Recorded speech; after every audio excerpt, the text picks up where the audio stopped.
Praėjusį penktadienį rugsėjo 27 dieną visaginiečiai ir miesto svečiai buvo pakviesti į susitikimą neįprastoje, bet romantiką dvelkiančioje erdvėje ant Visagino ežero kranto.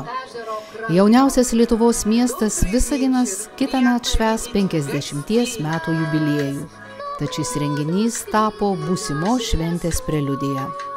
Saugodamos ir puoselėdamos savo tautinius papročius, Visagino tautinės bendrijos kuria ir naujas tradicijas. Šiemet Tarptautinio tautinių kultūrų festivalio rudeninės išvakarėse mieste po sidabrinės gervės sparnu gimė dar viena šauni tradicija. Visagino savivaldybė, Visagino kultūros centras, Plov LT ir šefas Pavel Kolesnik, uždaroji akcinė bendrovė Kogus, restobaras Kornelita ir restoranas Trečiasis blokas bei uždaroji akcinė bendrovė Visagino Energija dovanojo Koldūnų šventę. Jos metu buvo verdamas pats didžiausias Lietuvoje koldūnas, siekta rekordo. Su švente visus pasveikino savivaldybės meras Erlandas Galagus. Smagu, kad per tokį trumpą laiką sugebėjom susiorganizuoti ir tikrai pagerbti mūsų miesto gamintojus, mūsų miesto virėjus, mūsų miesto maitintojus, kurie tikrai daro stebuklus. Per porą savaičių surengė tokį gražų renginį. Kodėl koldūnas? O todėl, kad mes turime kompaniją, kuri visam pasaulyje jau yra žinoma kaip tikrai šitos produkcijos gamintoja ir mūsų miestas labai panašus į tą tautinių bendrijų tokį didelį koldūną. Kiekvienas koldūniukas, kuris yra viduje šito didelio koldūno, tai yra mūsų miesto bendruomenė. Tai tikrai noriu pasidžiaugti mūsų kompanijomis tokiomis kaip Plov LT, kuris dabar verda tą didį koldūną. Noriu pasidžiaugti tais, kurie pagamino tos visus, tai yra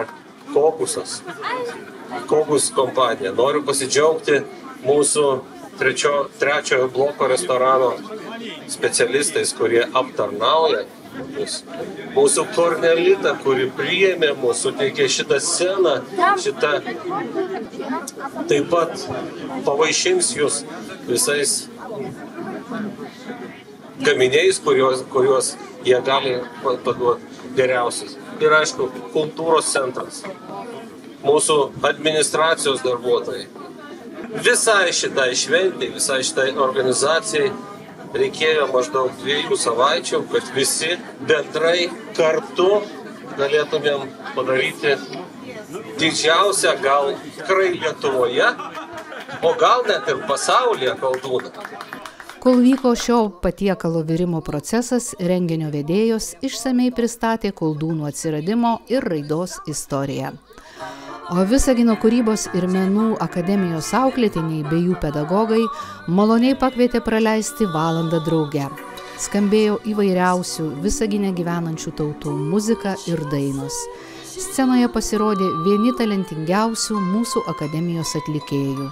Iš jų dovanotų kūrinių buvo nupintas įvairiaspalvis tautinių kultūrų vainikas. Visų šventės dalyvių nuotaiką labai praskaidrino Visagino kultūros centro teatro Mėlynoji paukštė žaidimai ir konkursai.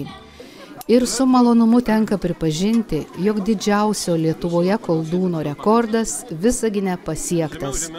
Mūsų koldūnas svėrė 35 kg ir 400 gramų, o tai 10 kg ir 200 gramų daugiau nei iki tol gyvavęs rekordas. Įspūdingą šventinį vakarą vainikavo unikalus, nepakartojamas Romų ansamblis iš Vilniaus Sare Roma.